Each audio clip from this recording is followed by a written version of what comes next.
Brands Hatch in Kent, where the massed ranks of Legends cars are here to dispute round 4 of their 16-round championship. Having already visited Scotland and Wales, the 24 battlers have planted themselves here in the Garden of England to chase valuable championship points. And they will do so in these 5/8 scale replicas of American 1930s coupes and sedans that pack a powerful punch from their Yamaha motorcycle engines. These are not for the faint-hearted. The idea is that you've got lots of torque with a high-revving engine and these big fat treaded tyres to get the power through and onto the track. Sounds easy, but with the back end constantly trying to get round to the front, you can often do half a race or more sideways. They're also incredibly evenly matched, but you can change the setup. They're quite tricky, to be honest. They've got every little adjustment on them. I mean, cambers, casters, it does make enormous difference if you've got a bad setup car. You've really got to work out which are the crucial corners and set the car up for that crucial corner or two. Inside it's all straightforward. Naturally there are the safety issues to contend with, so a full racing harness and onboard fire extinguisher are mandatory, as is a full roll cage. The dashboard too is functional with the minimum of dials, so as not to be too distracting. After all, you want to drive this thing in anger, not play with the buttons on the inside. Having said that, the rev counter is the key thing, and it goes right the way to 10,500 RPM. Down on the right-hand side is the gear shift, and in a Legends car, it's sequential. Pull the stick towards you to change up a gear, and push it away from you to come back down through the box. So all in all, a potent package that delivers high points in the entertainment stakes for driver and spectator alike. Just been out for the very first time and it's a fantastic ride. It's wonderful. Legends racing is so close. It's going to be fantastic. It's superb fun and brilliant. You know, it is. I've just never raced in such close competition before, and it's just brilliant. Anyone joining us is in for a shock. Oh, Legends racing superb. Close, small-scale racing. Good fields of cars these days, and they produce really action-packed stuff. They're brilliant. They're just, what can I say about them? You grab them by the horns and away you go.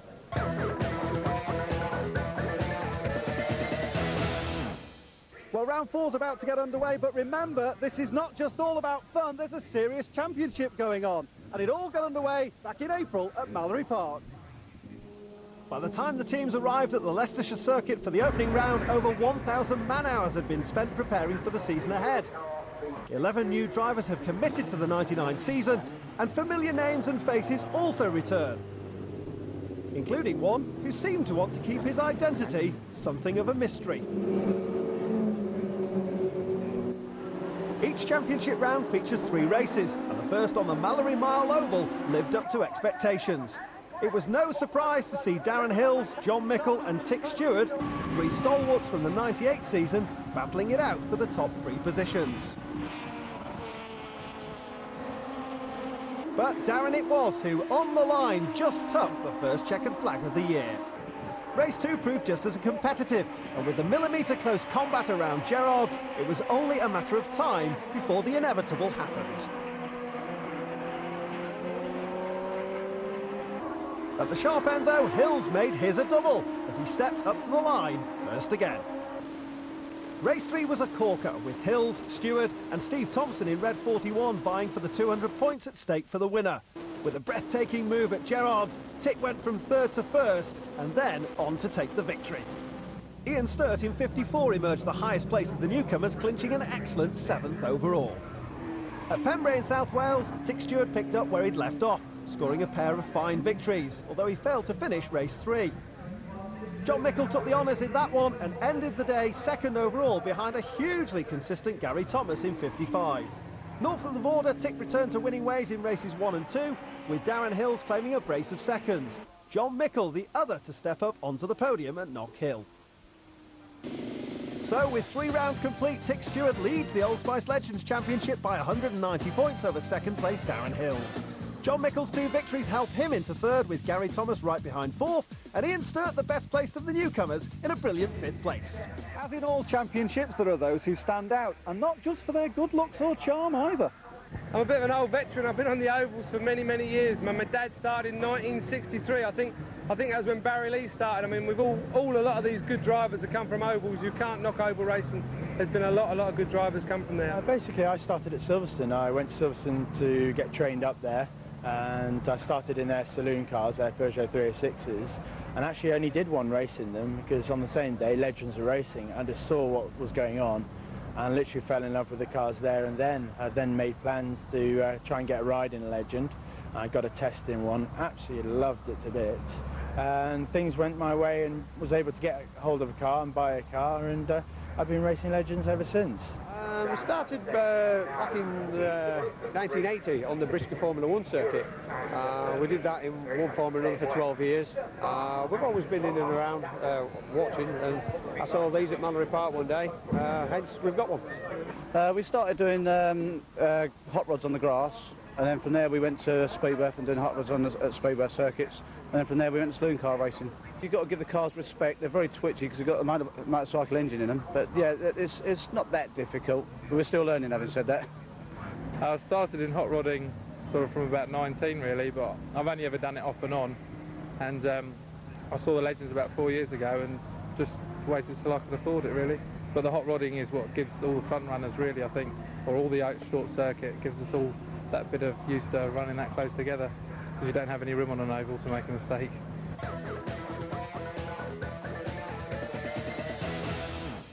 Lisa, your first race at Brands Hatch, what do you make of the circuit? Absolutely wonderful. Been dreaming about this day for a long time. Superb for drivers. I think there's everybody who's driven this circuit, it's one of their favourites.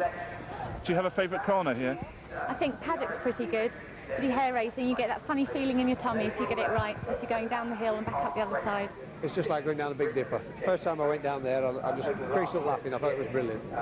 What a fantastic ride. It's the downhill at Paddock is awesome, better than any fairground ride I've ever been on. I'm quite looking forward to the new Brabham Hill Bend actually, because I never think around the old one, so that could be an advantage because I don't know what to expect, so I'm going to have to learn what's there.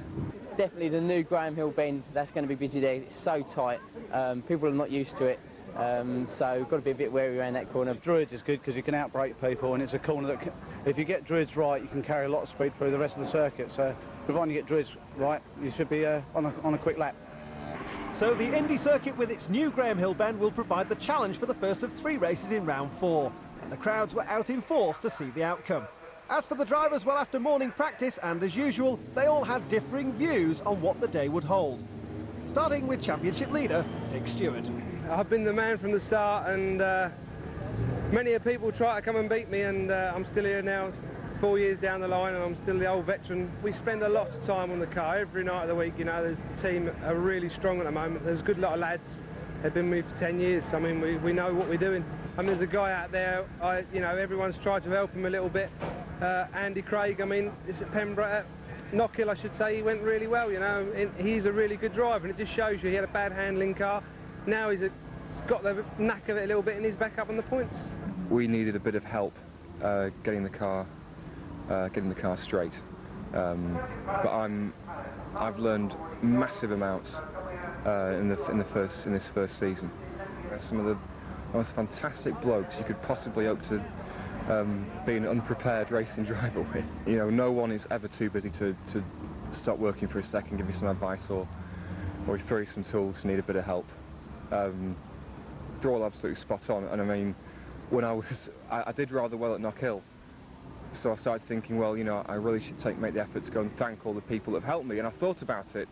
It's more of a case of who hasn't helped. We've been working hard on the car since Knockhill. We didn't have a good time at Knockhill. We've been working hard on it all 2 weeks. The car's been up on the jacks, worked. We're doing our setup last night, and we feel confident with the setup. And the engine we feel confident with. We do need to have it rebuilt. We know that. We don't have the very top end, but I feel confident in the corners, and I think I can make it win from doing the corners right. If we finish all 3, that would be great. If we finish all 3 in the top 4 or 5, that will do fine. I think the season might kickstart here today. I've got that little bit of a feeling. Probably go steady in the first one, again while I learn the way around. If I can hook onto one of the fast guys, I'll follow them and see what their lines are like. I've drawn 8th on the grid.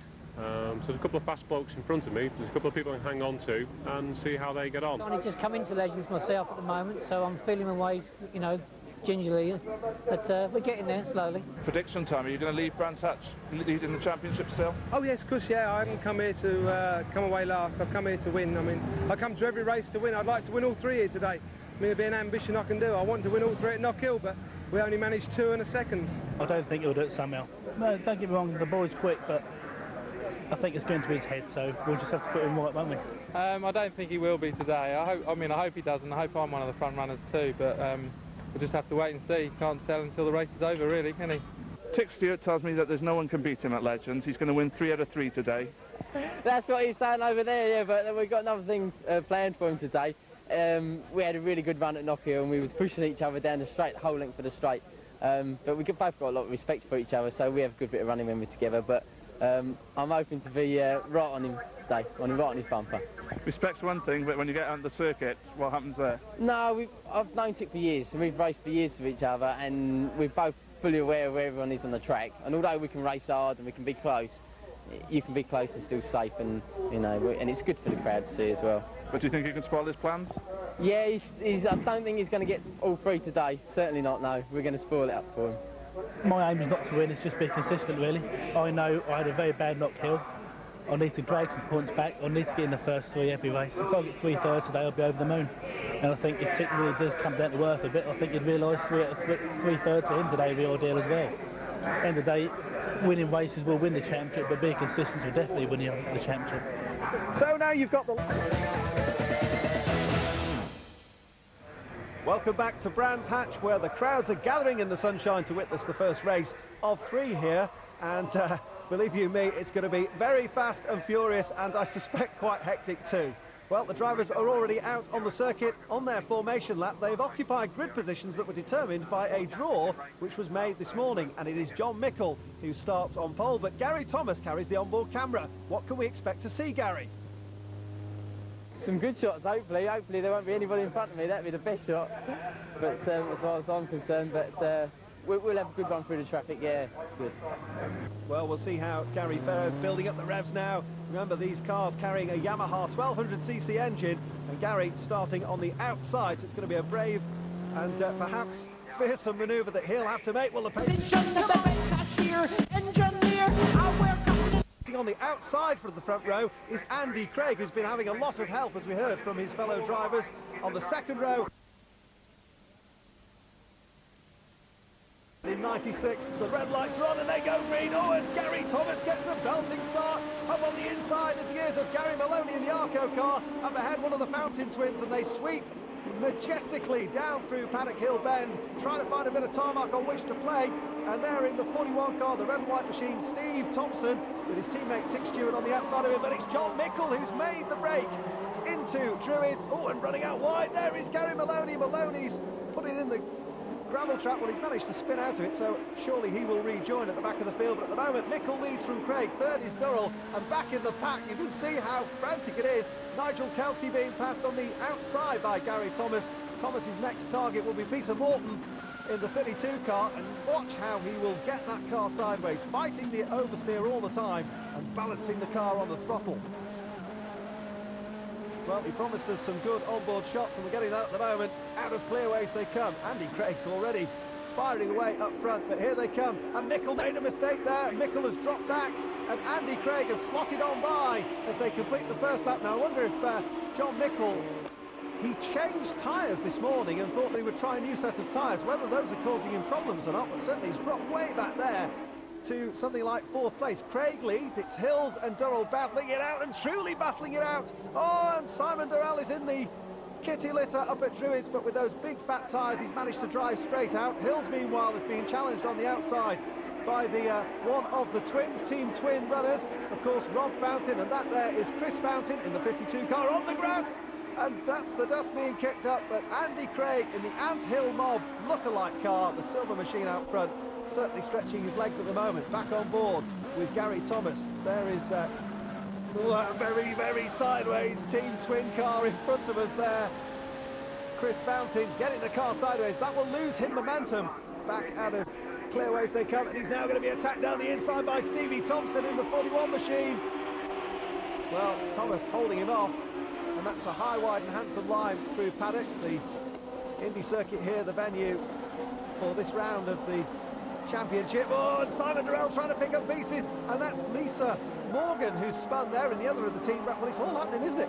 Locked wheels up at Druids, Darren Hills, and Mickle spins. Oh, John Mickles let the backhand of his legend step out. He spun right the way around, and also getting it sideways. He's Darren Hills, and Hills will spin out of the top four.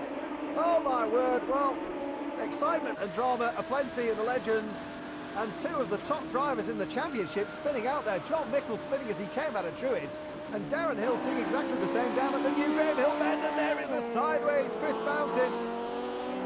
Well, you don't get a moment to pause for breath. Tig Stewart is the man on the move, though. He's in the blue and white 2 car there. And let's have a replay of the opening skirmishes. There is Gary Thomas trying to get round the outside. Well, it's all been happening, and John Mickle, you'll see, spinning to the inside. Now watch the green car up ahead. Locked brakes, gets the apex too tight, and watch Gary, where does he go? To the outside where it's safe. Meanwhile, back up front, Tig Stewart picking up places as he goes, trying to find himself round past Gary Thomas, and Thomas will give up the place. Well, Tig Stewart really is on a great charge here. Andy Craig continues to lead out front, though. And Craig really is the man setting the pace. I suspect he's wondering when they're all going to join in with him. Peter Morton is trying to chase him down, but Chris Fountain is having a great run there with the 2 team cars behind him. 41 Stevie Thompson, and behind him Tig Stewart. So there's the leader flashing through. Pete Morton in 2nd place, then Chris Fountain in 3rd. It's Steve Thompson in 4th, Tig Stewart back there in 5th place, and Steve Thompson looking to the inside of the Team Twin car. And Chris will need to keep a nice tight line there. He occupies the inside of the corner. Steve tries to go wide. Well, I'm not sure that's going to pay off for him. And meanwhile, look who is lurking there in the number 2 car behind. But at the moment, these two battling it out. Oh, nearly contact there. How did Steve Thompson not run into the back of him? Great car control. I think that's the answer. They drop down and back up. Druids is where the leader is. Pete Morton still there in 2nd place and hanging on manfully there to Andy Craig's advantage. But at the moment, not able to do anything about it. Well, Brabham Hill Bend is now a corner. It used to be a very smooth, fast-flowing corner, but it's a corner for legends where they drop down through the gears. They previously used to stay in 4th or 5th, whichever took their fancy. And you can see how much curb they can take as well. It does unsettle the car.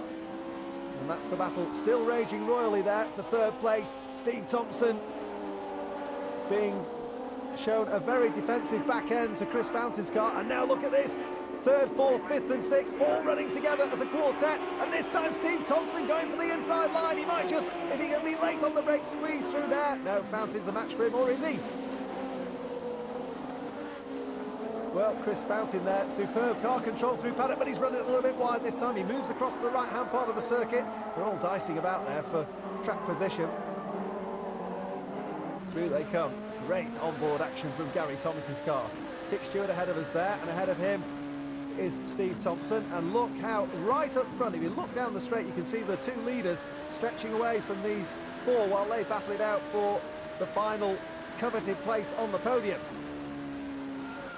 Just lifting off there, squeeze the power back on, move across to the right-hand side, click the apex, and you'll find a nice tidy line, and this time Stevie Thompson's found a tidy line. He's going to take that 3rd place, and Tig Stewart tries to go around the outside too. He moves to the inside. Meanwhile, up front, they're on their way towards the line to start their final lap, and Peter Morton going around the outside. No, he's no way round there at all this time. But Pete Morton had a very brave manoeuvre at the outside. Now, and where is Chris Fountain? Chris Fountain has dropped back. This is the battle for the lead, though. 6 is Andy Craig. There is Peter Morton trying to take a shortcut, I think. Well, there in fact is Chris Fountain back to 5th place now. And the car's driven by Steve Thompson 3rd, and Tig Stewart there in 4th, and Thompson running a little bit wide, but the leaders into the closing stages, and Peter Morton now trying to hunt down Andy Craig. Andy Craig, this driver has never had a race win in his life The team helped him set the car up in Scotland last time, and is he on his way to a brilliant victory? It looks like he might be. Meantime, Gary Thomas trying to get round Chris Fountain. They're on the way towards the line, and surely Andy Craig will hang on to take the victory. The checkered flag for Andy Craig. What a fantastic win by him. I'll tell you what, there isn't a nicer guy in the paddock. Oh, the crowd really appreciating that down at the paddock grandstand. Superb stuff from Andy Craig. He takes the victory from second place Peter Morton. And Steve Thompson picking up the third podium position. He'll be really chuffed with that. Tick Stewart comes home in fourth, with Gary Thomas fifth, Chris Fountain sixth, Ian Sturt finishing seventh, Simon Durrell eighth, and ninth and 10th, Rob Fountain and Paul Thompson. Andy, you're not going to be getting much help from your opposition in future. I think I've done it now, haven't I? Unbelievable. I saw John go off, and I really thought I was just waiting for everyone to appear in the mirrors, and I saw there's a bit of a gap. And so I was waiting for them to join the party. They didn't turn up. I thought, oh, I'm a party on my own then, leave. You were coming under pressure towards the end, though. Yeah, Peter was definitely quicker. In a head-to-head, Peter's obviously quicker.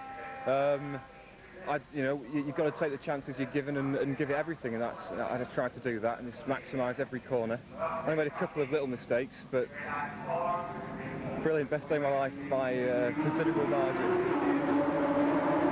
In front, I thought I could have pushed for it, but the idea at the end of the day is to get some points and finish. A great guy won it. What a character! He's a character within legends.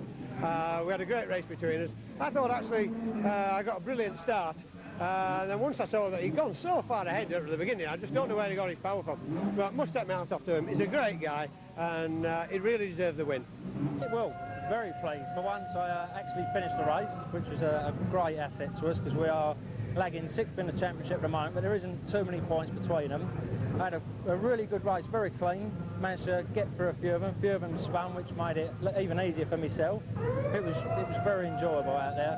And just got caught behind one of the twins, was having a great tussle for about 4 or 5 laps. Unfortunately, the first two just managed to pull away. But...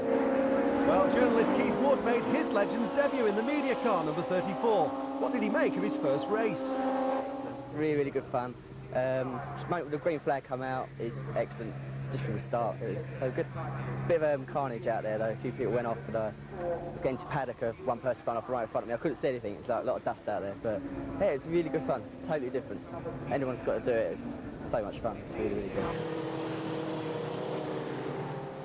So a cracking drive for Andy Craig and his first win. You can see how the rest of the Legends races from here at Brands Hatch turn out if you join us next week. See you then.